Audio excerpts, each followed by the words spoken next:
Hello and welcome to my channel. तो इस video में हम डिस्कस करेंगे CUCET जो सेंट्रल यूनिवर्सिटी का कॉमन एंट्रेंस होता है यूजी के लिए, अंडर ग्रेजुएट प्रोग्राम के लिए। तो उसका पेपर जो है ईयर 2020 का जो क्वेश्चन पेपर है, ऑफिशियल क्वेश्चन पेपर है, उसके केमिस्ट्री सब्जेक्ट का सॉल्यूशन डिस्कस करेंगे। उसके केमिस्ट्री सब्जेक्ट के जो 25 क्वेश्चन आते हैं स्टूडेंट, केमिस्ट्री के 25 क्वेश्चन आते हैं, तो उनके 25 क्वेश्चंस का सॉल्यूशन करेंगे इस वीडियो में। तो चलिए स्टार्ट करते हैं। तो सबसे पहला जो क्वेश्चन आप यहाँ पे स्क्रीन पे देख पा रहे हैं, अगर आपको ये थोड़ा सा ब्लर दिख रहा हो क्योंकि मुझे जो क्वेश्चन पेपर मिला वो ऐसा ही था, कोई बात नहीं, मैं पढ़ के आपको क्वेश्चन एक्सप्लेन कर दूंगा और इसका सॉल्यूशन बता दूंगा। तो ये क्वेश्चन नंबर 51 है हमारा।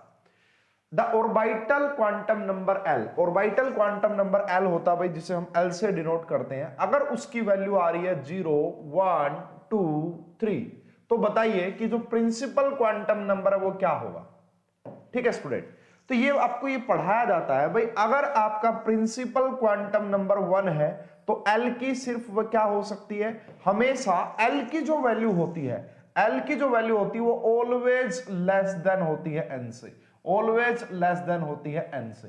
ठीक है, तो ये बात समझ में आई। तो n की वैल्यू 1 हो तो L 0 होता है, अगर n की वैल्यू 2 हो तो L 0 भी हो सकता है, 1 भी हो सकता है, 2 नहीं हो सकता है। n की वैल्यू अगर 3 हो तो L आपका 0 भी हो सकता है, 1 भी हो सकता है और 2 भी हो सकता है। कैसे? देखिए भाई, अगर आपका n 1 हो, n इज इक्वल टू 1 हो और L 0 हो तो ये रिप्रेजेंट करता है 1s को, क्योंकि L की वैल्यू 0 का मतलब होता है s। इसी प्रकार अगर 2 हो n की वैल्यू तो यहां से 2s भी पॉसिबल होता है, n 2p भी पॉसिबल होता है। n की वैल्यू 3 पुट कर दोगे तो यहां से आपका 3s भी पॉसिबल हो जाएगा, 3p भी पॉसिबल हो जाएगा एंड 3d भी पॉसिबल हो जाएगा। क्यों? क्योंकि यहाँ पे n की वैल्यू जो है, l की वैल्यू जो है वो 2 तक जा सकती है। इसी प्रकार अगर आप n की वैल्यू को 4 पुट कर देंगे तो l की वैल्यू जाएगी 0, 1, 2, 3, ये सी बात। तो इन्होंने यही कहा कि हमारी L की वैल्यू अगर 0, 1, 2, 3 है तो बताइए प्रिंसिपल क्वांटम नंबर की वैल्यू क्या होगी।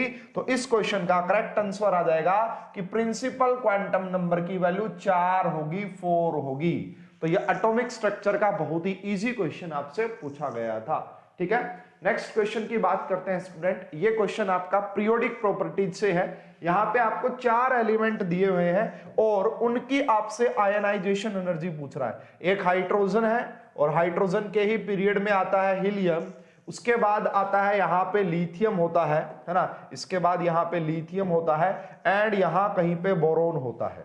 ठीक है भाई, तो आयनाइजेशन एनर्जी ऐसे वैरी करती है कि लेफ्ट टू राइट अगर आप जाएंगे किसी भी पीरियड में, अगर आप लेफ्ट टू राइट जाते हैं तो आयनाइजेशन एनर्जी इंक्रीज करती है एंड डाउन द ग्रुप जाने से डिक्रीज करती है। हीलियम की अगर बात करें, पहली बात तो जो नोबल गैसेज होती है ना, किसी भी पीरियड में सबसे ज्यादा आयनाइजेशन एनर्जी होती है नोबल गैसेज की।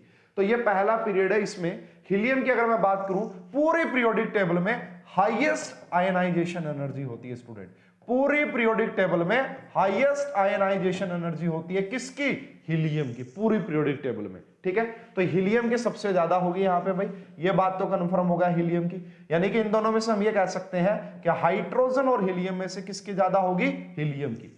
अब बात करते हैं भाई लिथियम और बोरोन की। तो लेफ्ट टू राइट जाने से आयनाइजेशन एनर्जी क्या करती है? लेफ्ट टू राइट जाने से इंक्रीज करती है। क्या करती है भाई? इंक्रीज करती है। कहने का मतलब है यहां पे कि लिथियम की आयनाइजेशन एनर्जी क्या हो जाएगी? आपका कम हो जाएगी बोरोन से। लिथियम की आयनाइजेशन एनर्जी क्या हो जाएगी? कम हो जाएगी बोरोन से। ठीक है, और इन दोनों की ज्यादा होगी। तो ऐसा ऑप्शन देखना पड़ेगा। पहले ऑप्शन में बोल रखा कि बोरोन की सबसे ज्यादा, मतलब ये बोल रहे हैं कि हाइड्रोजन से ज्यादा हीलियम, ठीक है, हीलियम से ज्यादा लिथियम पॉसिबल ही नहीं है क्योंकि पूरे पीरियोडिक टेबल में सबसे ज्यादा हीलियम की। अब ये कह रहे हैं कि ठीक है भाई, देखो कि बोरोन की जो है ज्यादा है लिथियम से, बोरोन की ज्यादा है लिथियम से और लिथियम से ज्यादा है किसकी? हीलियम की। ये बात भी पॉसिबल नहीं हुई। क्यों नहीं हुई? क्योंकि बोरोन की ज्यादा हो नहीं सकती हीलियम से, इसको भी एलिमिनेट करना पड़ेगा। इसको देखना पड़ेगा स्टूडेंट ऑप्शन नंबर सी को। ऑप्शन नंबर सी को अगर देखेंगे, ये कह रहे हैं कि भाई हीलियम की, देखो हाइड्रोजन से ज्यादा हीलियम की होगी एंड बोरॉन से ज्यादा लिथियम की और लिथियम से ज्यादा हीलियम की होगी, ये बता रहे हैं यहाँ पे। और अगर डी ऑप्शन की बात करेंगे, यहाँ पे डी ऑप्शन की अगर आप बात करेंगे, हालांकि देखिए भाई इसको आप ज्यादा अप्रोप्रिएट बोल सकते हैं, बी को ज्यादा अप्रोप्रिएट बोल सकते हैं। क्यों? हाइड्रोजन से ज्यादा हीलियम की, लिथियम से भी ज्यादा हीलियम की, एंड लिथियम की कम होती है बोरोन से। तो B is the correct answer. यही मैंने लिखा है कि बोरोन से कम होगी लिथियम की एंड हीलियम की हाइड्रोजन से ज्यादा, तो बी आएगा। ये क्यों नहीं आया? क्योंकि लिथियम की ज्यादा दिखा रखी है, और ये तो पॉसिबल ही नहीं कि हाइड्रोजन की हीलियम से ज्यादा हो नहीं सकती। इस क्वेश्चन का करेक्ट आंसर बी आएगा। पीरियोडिक प्रॉपर्टीज का क्वेश्चन था, साइन का थोड़ा सा आपको यहां पे ध्यान रखना था। ठीक है भाई, नेक्स्ट क्वेश्चन की बात करते हैं। This is related to MOT, bond order निकालना है। दो मॉलिक्यूल दिए हुए यहाँ पे, अगर आपको ध्यान से नहीं दिखाई दे रहा तो मैं यहाँ पे लिख देता हूं। एक बोला हुआ कि He2 और इसके ऊपर लगा हुआ एक पॉजिटिव चार्ज, और दूसरा है यहाँ पे He2 और इसके ऊपर लगा हुआ है दो पॉजिटिव चार्ज। ठीक है, तो अब आपसे पूछ रहा है किसका बॉन्ड ऑर्डर निकाल के बताइए बॉन्ड ऑर्डर। तो स्टूडेंट बॉन्ड ऑर्डर के लिए वैसे तो एमओ डायग्राम बनवाए जाते हैं, लेकिन मैं आपको बहुत बेहतरीन ट्रिक बता देता हूं। किसी भी मॉलिक्यूल का अगर आपको बॉन्ड ऑर्डर निकालना हो तो ट्रिक ऐसे काम करेगी ये कि यहाँ पे हो गया 1/2 2 2 2 2 6 6, इस ऑर्डर में आपको इलेक्ट्रॉन भरने हैं। हमारी जो ट्रिक है वो कैसे काम करेगी? बॉन्ड ऑर्डर निकालना तो 1/2 2 2 2, इस ऑर्डर में इलेक्ट्रॉन भरिएगा, और जो लास्ट दो बच जाए, मान लो 0 0, जो लास्ट दो बचे हैं उनको माइनस करके और 2 से डिवाइड कर दीजिएगा। आइए कैसे मैं ये कह रहा हूं, इसको इंप्लीमेंट करके दिखाता हूं। हीलियम 2 है, एक हीलियम के पास 2 इलेक्ट्रॉन होते हैं, 2 के पास 4, और एक पॉजिटिव का मतलब एक गया, 4 में से एक गया 3, तो यहाँ पे टोटल नंबर ऑफ इलेक्ट्रॉन कितने? 3। अब आपको ये इस वे में भरने, तो कैसे भरेंगे? 1/2 तो बाहर है, तो 2 मैंने यहाँ पे भर दिया और 1 मैंने यहाँ पे भर दिया, क्योंकि मेरे पास है ही 3। उसके बाद यहाँ पे भी 0, यहाँ पे भी 0, यहाँ पे भी 0, यहाँ पे भी 0, तो जो ये दो बचे हैं ना लास्ट 0 को छोड़ के जो बचते हैं वो, तो यहाँ पे क्या करो, 2 में से एक गया यानी कि 2 - 1 और डिवाइड बाई 2, जब करेंगे तो ये आ जाएगा 0.5 यानी कि 1/2। तो आपका He2 पॉजिटिव का जो बॉन्ड ऑर्डर होगा, He2 पॉजिटिव का जो बॉन्ड ऑर्डर होगा वो होगा 1/2, जो कि ऑप्शन नंबर सी में दिया हुआ है, जो कि ऑप्शन नंबर सी में दिया हुआ है। तो हमारा आंसर तो आ गया, लेकिन हम इसका भी निकालना सीखेंगे। He2 जरूर है यहाँ पे, ठीक है, 4 और 2 इलेक्ट्रॉन गए, क्योंकि 2 पॉजिटिव चार्ज, कितने बचे? 2 इलेक्ट्रॉन बचे।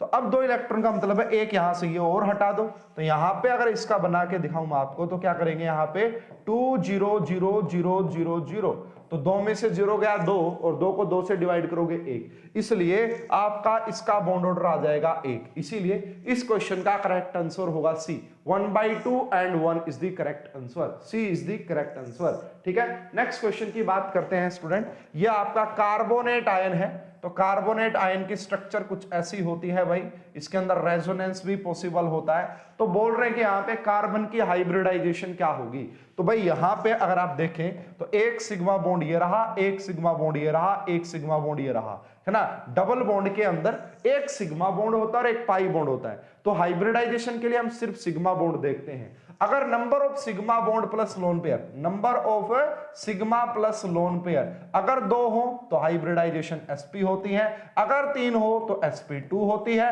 अगर 4 हो तो sp3 होती है, अगर 5 हो तो sp3d होती है, अगर 6 हो तो sp3d2 होती है। तो यहाँ पे नंबर ऑफ सिग्मा बॉन्ड 3 है, इसलिए इसकी हाइब्रिडाइजेशन हो जाएगी sp2, और sp2 है ये पूरी स्ट्रक्चर। sp2 हाइब्रिडाइजेशन की जिसकी होती है उसे हम ट्रायंगुलर प्लेनर ज्योमेट्री बोलते हैं, और ये पूरी प्लेनर ज्योमेट्री होती है, इसीलिए इसके अंदर रेजोनेंस भी पॉसिबल होता है। इसके अंदर क्या भी पॉसिबल होता है स्टूडेंट? इसके अंदर रेजोनेंस भी पॉसिबल होता है। सो इस क्वेश्चन का करेक्ट आंसर, पहला ऑप्शन sp दिया हुआ हटा दो, दूसरा ऑप्शन sp2 दिया हुआ है, दूसरा ऑप्शन sp2 दिया हुआ जो कि करेक्ट आंसर है, B is the correct answer. ठीक है, नेक्स्ट क्वेश्चन की बात करते हैं student. A metallic ion M react with chloride ion to form white color PPT which readily soluble in aqueous ammonia. Identify the M। भाई ये कह रहा है हमारे पास कोई एक मेटल है, और इस मेटल की रिएक्शन जब हम क्लोराइड के साथ करवाते हैं, क्लोराइड आयन के साथ, तो ये बनाता है MCl, और इस MCl की खास बात होती है कि ये व्हाइट कलर के PPT मिलेंगे, ये कह रहा है। ठीक है, और उसके बाद ये कह रहा है कि ये वाला जो है ना, जब आप इसकी रिएक्शन करवाएंगे एक्वस अमोनिया के साथ, तो ये उसके अंदर भी डिसोल्व हो जाता है। तो बताइए ये एम मेटल क्या रही होगी? तो पहला ऑप्शन है कॉपर 2 पॉजिटिव, दूसरा ऑप्शन है निकल 2 पॉजिटिव, तीसरा ऑप्शन है cobalt 2 positive and D option है एजी पॉजिटिव। तो इस क्वेश्चन का करेक्ट आंसर डी आएगा। कैसे, आइए मैं एक्सप्लेन कर देता हूं आपको। सबसे पहले आप ये देखिए कि ये जो बनेगा यहां पे अगर आप इसकी रिएक्शन करवाएंगे तो AgCl बनता है, और बच्चे बच्चे को ये बात पता होती है कि AgCl के व्हाइट कलर के पीपीटी होते हैं, AgCl के व्हाइट कलर के पीपीटी होते हैं। और जब आप AgCl की रिएक्शन अमोनिया के साथ करवाते हैं तो ये आपका एक कॉम्प्लेक्स भी बना लेता है इस प्रकार से। इसका मतलब ये है कि ये सोल्यूबल भी होता है एक्वस अमोनिया के अंदर। सो इस क्वेश्चन का करेक्ट आंसर आएगा D, Ag positive, silver ion is the correct answer. Next question की बात करते हैं भाई, what is and are the features about microcosmic salt. यहां पे बोल रहा है कि माइक्रोकोस्मिक सोल्ट के बारे में कौन कौन से फीचर आप बताना चाहेंगे। सबसे पहला बात है कि फोस्फेट सोल्ट, यस बिल्कुल बोल सकते हैं। फाउंड इन यूरिन, ये भी बिल्कुल सही है। एंड अमोनियम सोल्ट बिल्कुल सही है। And D all of the above. तो इस क्वेश्चन का आंसर आएगा डी। ये बेसिकली देखिए भाई माइक्रोकोस्मिक सोल्ट है, ये यूरिन के अंदर पाए जाते हैं और ये अमोनिकल फोस्फेट सोल्ट होते हैं। ठीक है, अमोनिया भी प्रेजेंट होता है और फोस्फेट भी प्रेजेंट होता है, इसलिए ये सारे फीचर ठीक है। इस क्वेश्चन का करेक्ट आंसर आ जाएगा डी, इसमें ज्यादा समझाने का है नहीं कुछ। उसके बाद बात करते हैं of the flowing properties about thiosulphate and which is not applicable. इनमें से कौन सी सही नहीं है। देखिए बहुत अच्छा क्वेश्चन, आइए स्टूडेंट देखते हैं। सबसे पहले तो आपको थायोसल्फेट का आइडिया होना चाहिए।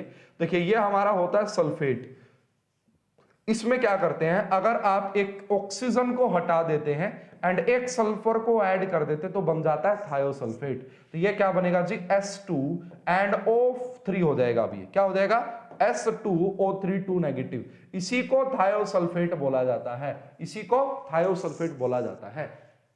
ठीक है भाई, और इसी का एक कॉम्प्लेक्स होता है स्टूडेंट सोडियम थायोसल्फेट, Na2S2O3। इसी को हम सोडियम थायोसल्फेट बोलते हैं और इसका एक और नाम होता है, इसी को हम हाइपो भी बोलते हैं, हाइपो। इस हाइपो का यूज किया जाता है फोटोग्राफिक, यूज इन फोटोग्राफी।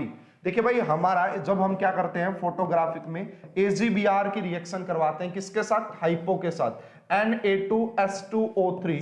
तो यहां से क्या बनता है स्टूडेंट, एक कॉम्प्लेक्स बन जाता है। बाहर आ जाता है Na3 एंड अंदर आ जाता है Ag, उसके बाद आ जाता है S2O का 3 एंड इसका भी लगा देते हैं थ्राइस, इसका भी लगा देते हैं, थ्राइस नहीं लगाएंगे सॉरी, ट्वाइस लगाते हैं। इसका क्या लगाते हैं यहाँ पे, ट्वाइस। सोडियम ना भी हो तो मैटर नहीं करेगा, रिएक्शन यही रहने वाली, बस यहां से सोडियम हट जाएगा एंड इसके ऊपर 3 नेगेटिव आ जाएगा। तो अब देखते हैं क्या क्या बात है, इनमें से कौन सी बात सही नहीं है। पहली बात है कि यूज किया जाता है फोटोग्राफी में, ये तो सही है, हमसे तो पूछा नॉट एप्लीकेबल। सी सही है, डी भी सही है। कॉम्प्लेक्सिंग एजेंट होता है, थायोसल्फेट क्या करता है, आपका AgBr के साथ रिएक्ट करके कॉम्प्लेक्स की फॉर्मेशन कर लेता है। ठीक है, यानी कि सी और डी ठीक है।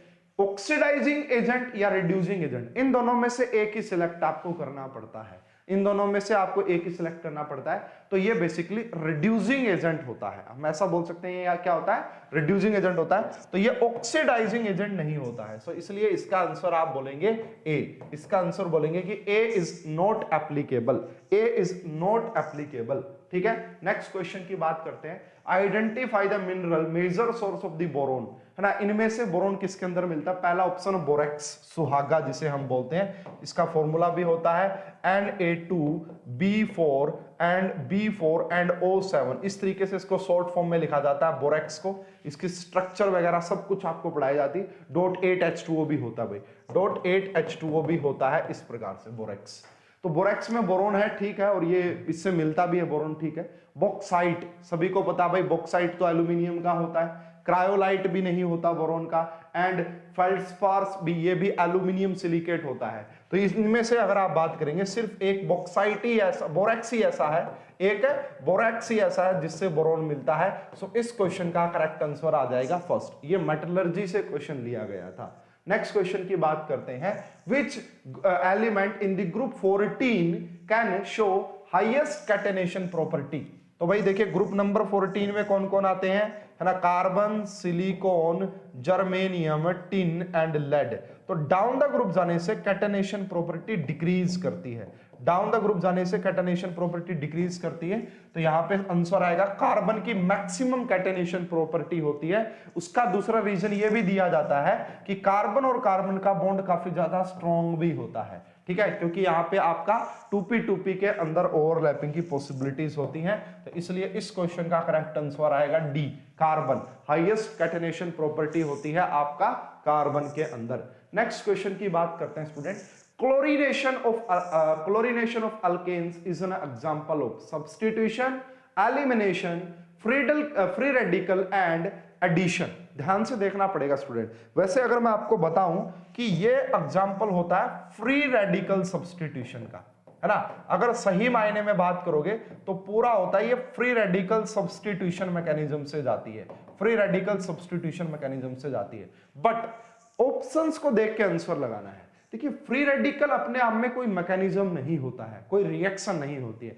फ्री रेडिकल एक इंटरमीडिएट होता है, फ्री रेडिकल एक इंटरमीडिएट होता है, ठीक है, जो कि बनता है इस रिएक्शन के दौरान। ये जो रिएक्शन होती है दिस इज अ सब्स्टिट्यूशन, है ना। तो आंसर तो हमारा सब्स्टिट्यूशन आ जाएगा, बट मोस्टली इसे हम प्री रेडिकल सब्स्टिट्यूशन बोलते हैं। अगर मैं आपको एक एग्जांपल से बताऊं थोड़ा सा ताकि आपको समझ में आए।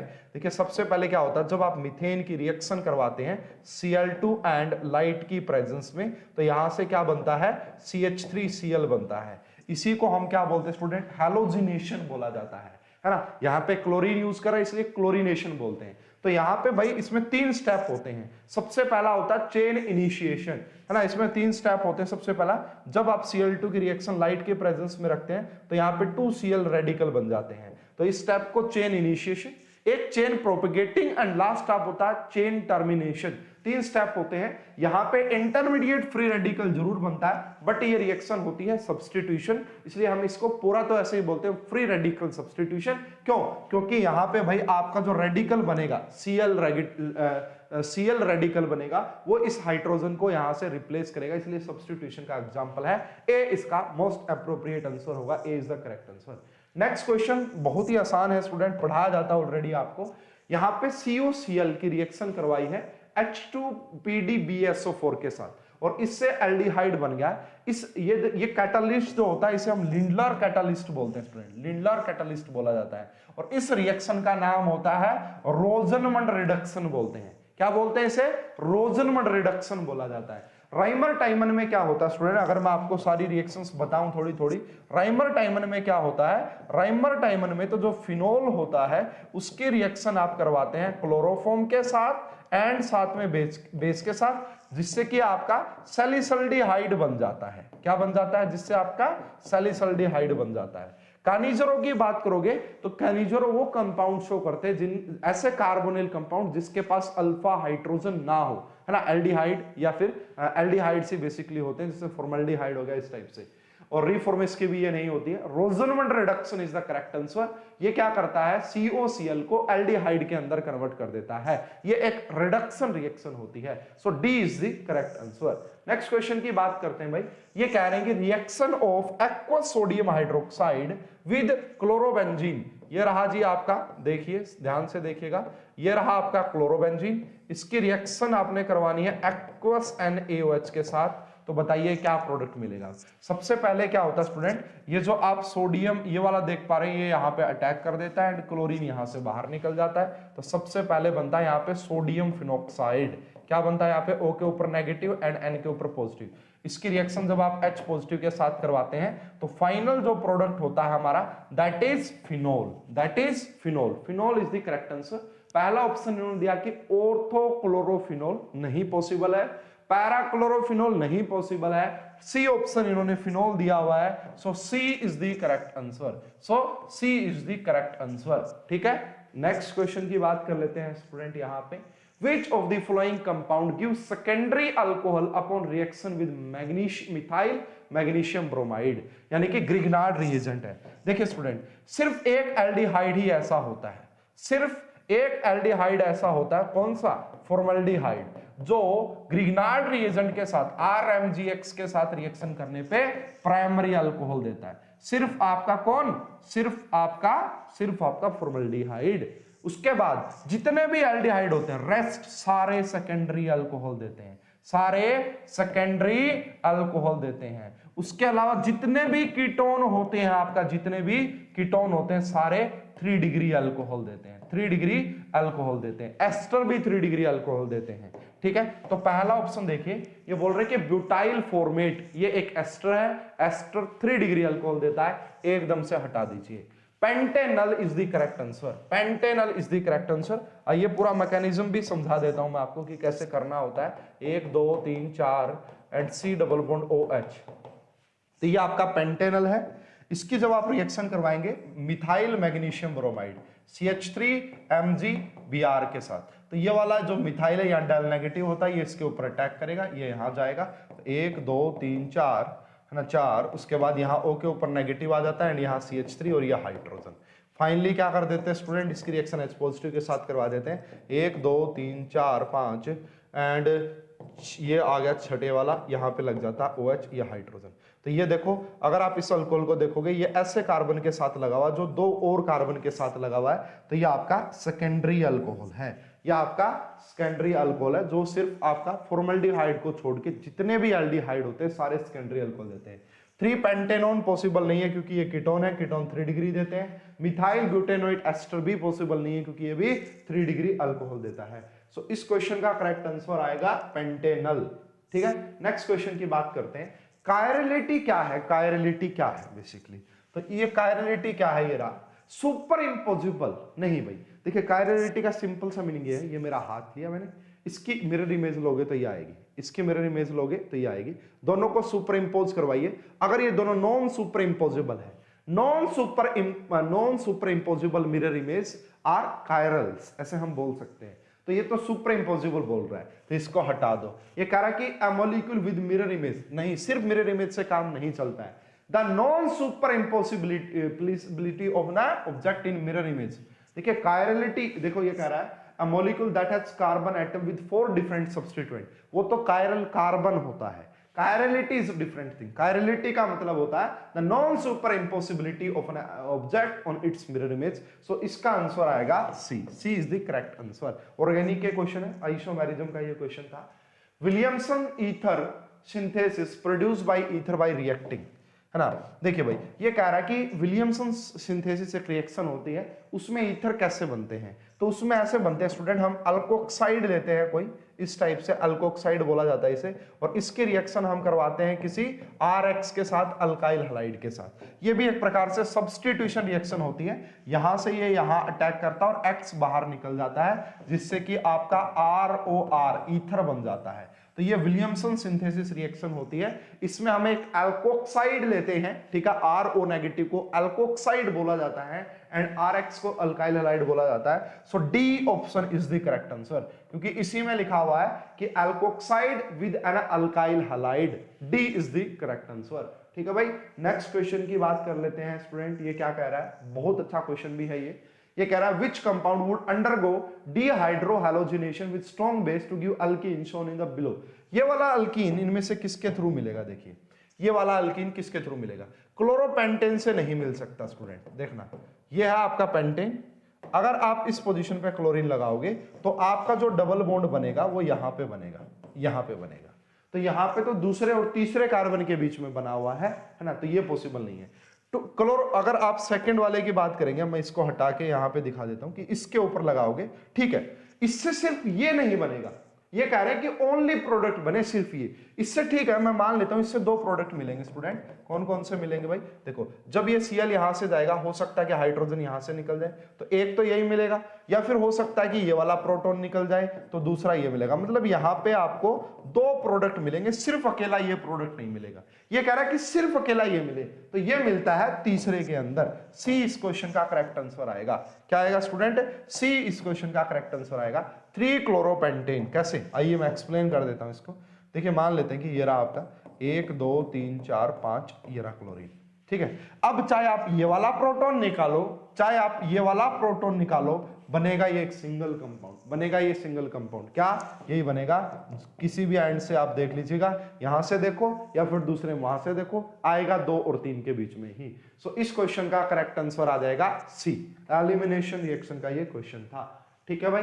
नेक्स्ट है Wittig reaction is between a carbonyl compound. देखिए हमारे पास एक विटिग रिएक्शन होती है C डबल बॉन्ड O, है ना, कोई भी कार्बोनिल कंपाउंड है, अगर आप इसकी रिएक्शन करवा देते हैं फोस्फीन PH3 एंड इसके साथ में क्या लगा होता है, कोई डबल बॉन्ड, जैसे मान लेते हैं कि यहाँ पे आपका CH2 लगा होता है ना, इसको फोस्फीनियम इलाइड भी बोलते हैं, जो लिखा हुआ ना फोस्फीनियम इलाइड, इसी को बोलते हैं। तो जब आप किसी भी कार्बोनिल कंपाउंड की रिएक्शन इसके साथ करवाते हैं तो क्या प्रोडक्ट मिलता है, ये प्रोडक्ट मिलता है स्टूडेंट, ये जो देख पा रहे हैं ना, ये जो लगा हुआ है यहाँ पे, इसको इस डबल बॉन्ड के साथ चिपका देते हैं। कार्बन का ये तो था ही डबल बॉन्ड ऐसा का ऐसा, और यहाँ पे लगा दिया CH2, यहाँ पे लगा दिया CH2, और साथ में बाहर क्या निकाल दिया, ये निकाल दिया बाहर, यानी कि ये जो O था ये इसके साथ चिपका दो एंड ये CH2 इसके साथ चिपका दो।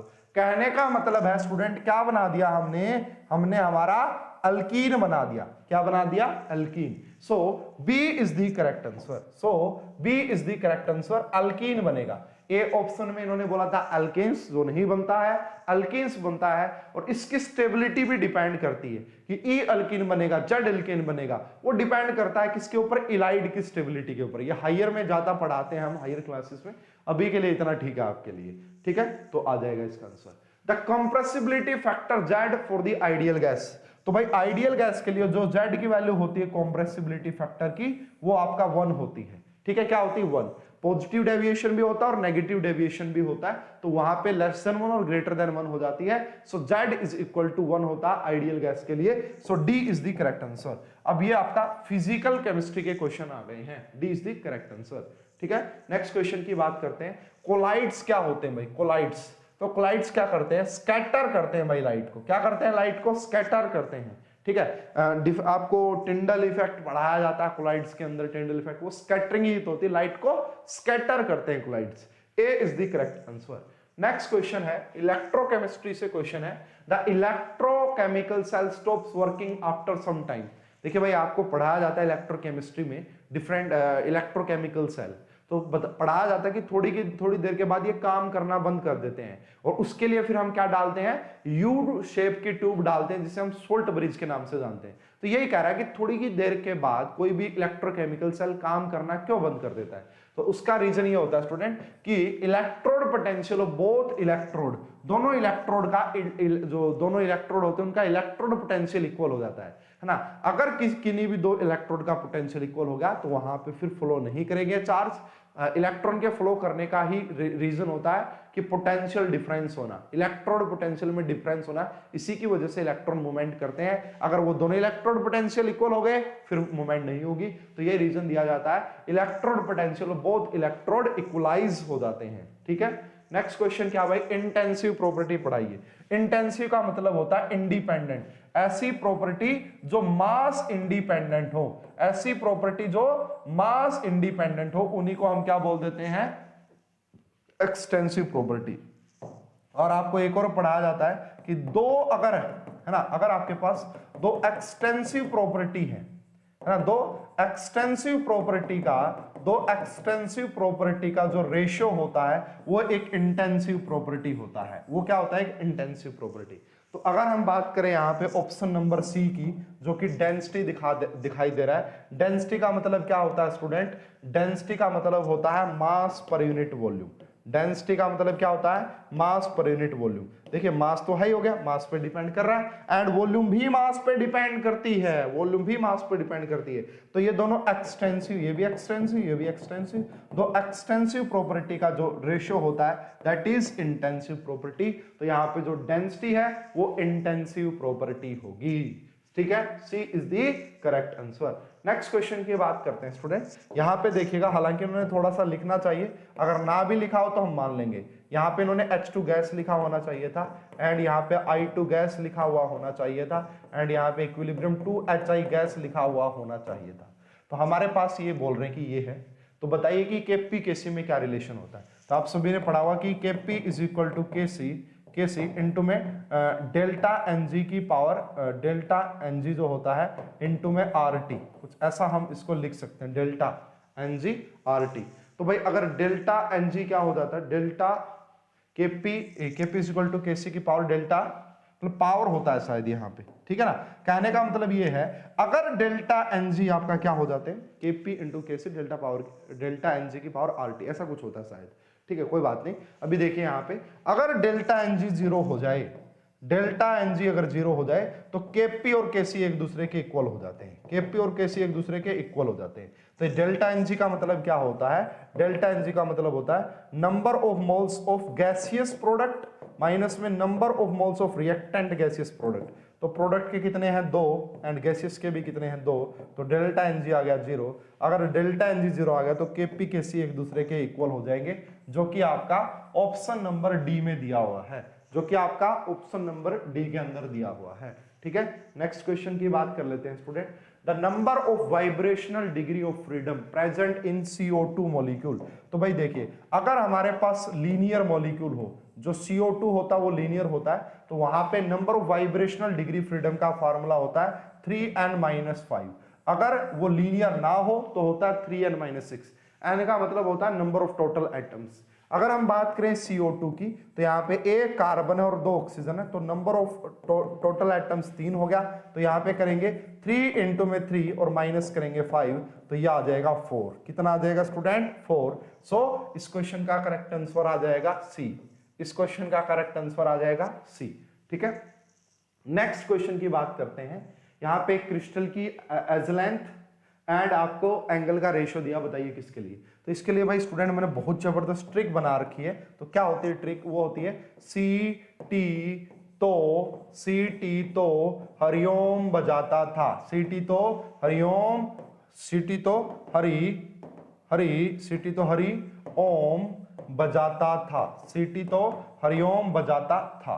तो यहाँ पे क्या क्या मीनिंग, इसके नीचे लिखना देखो 11, उसके बाद 12, 11 12 21 22, उसके बाद 31 32 एंड 33। यहाँ पे बजाता का कोई मीनिंग नहीं होता है। अगर हम इस ट्रिक पे जाएं, सी का मतलब यहाँ पे होता है क्यूबिक से, टी का मतलब होता है ट्राइगोनल से, जिसे हम रोम्बोहेड्रल के नाम से भी जानते हैं, तो का मतलब होता है टेट्रागोनल से, हरी का मतलब होता है हेक्सागोनल से, ओ का मतलब होता है ऑर्थोरोम्बिक से, एम का मतलब होता है मोनोक्लिनिक से, एंड था का मतलब होता है ट्राइक्लिनिक से। किससे होता है, ट्राइक्लिनिक से, ठीक है सर ये तो हमें पता ही है। अब ये बताओ नीचे क्या लिख दिए भाई, जो फर्स्ट लेटर लिखा हुआ है ये एज लेंथ को रिप्रेजेंट कर रहा है, फर्स्ट लेटर जो लिखा हुआ है ये एज लेंथ को रिप्रेजेंट करता है। अगर कहीं पे 1 लिखा हुआ है, अगर कहीं पे 1 लिखा हुआ तो उसका मतलब all three same, all three same. अगर कहीं पे 2 लिखा हुआ है तो any two same, any two same, वो पहला। अगर कहीं पे 3 लिखा हुआ है all three different, all three different, तीनों अलग होंगे, ये ट्रिक है। तो पहला लेटर किसको बताता है, आपका एज लेंथ को, दूसरा लेटर किसको बताता है, एंगल को। तो ये यहां से देखो, इससे बना के देखो कि ये तीनों अलग है तो 3 बन गया, और ये तीनों सेम है तो ये 1 बन गया, तो 3-1 बन गया। तो 3-1 किसका कोड है, 3-1 किसका कोड है, ऑर्थोरोम्बिक का। 3-1 किसका कोड है, ऑर्थोरोम्बिक का। So D is the correct answer. ये भाई मेरी खुद की बनाई हुई ट्रिक है एंड बहुत फेमस है ये ट्रिक, ठीक है ना। तो D is the correct answer, orthorhombic. Next and last question की बात करते हैं। The coordination number of body centred cubic system, BCC के अंदर। तो बीसीसी का आंसर आ जाता है 8 कोऑर्डिनेशन नंबर होता है। बीसीसी में क्या होता है स्टूडेंट, अगर मैं आपको थोड़ा सा बना के दिखाऊं कि बॉडी के सेंटर पे एक एटम रहता है और 8 जो एटम्स है वो कॉर्नर पे रहते हैं। तो जो बी 1 2 3 4 5 6 7 8 और इनके बीच में एक यहां पे रहता है। तो ये जो बीच वाला जो बॉडी का सेंटर होता है ये आठों इनसे टच करता है कॉर्नर से, और ऐसे ही एक कॉर्नर वाला भी किसके, एक बड़ी क्यूब का सेंटर रहा होगा। तो ऐसे मिला के सारे क्या करते हैं, कोऑर्डिनेशन नंबर 8 होता है, ठीक है। कोऑर्डिनेशन नंबर को नियरेस्ट नाइबर भी बोलते हैं, ठीक है। तो ये था जी हमारा CUCET 2020 का, CUCET UG एंड 2020 का केमिस्ट्री का सॉल्यूशन। अगर आपको ये वीडियो अच्छी लगी है तो इसको लाइक और शेयर जरूर कीजिएगा, चैनल को सब्सक्राइब जरूर कीजिएगा। आप सभी का इस वीडियो को, अच्छा एक बात और बता दूं भाई पहले कि मैं अभी CUCET के और जितने भी पेपर्स हैं मेरे पास लास्ट 5 ईयर्स के, वो भी मैं अपलोड करूंगा। तो इस चैनल पे बने रहिए, उसके लिए आपको चैनल सब्सक्राइब करना पड़ेगा, वीडियोस को लाइक और शेयर करना पड़ेगा। तो इस वीडियो में अभी के लिए इतना ही। आप सभी का बहुत बहुत धन्यवाद, थैंक यू।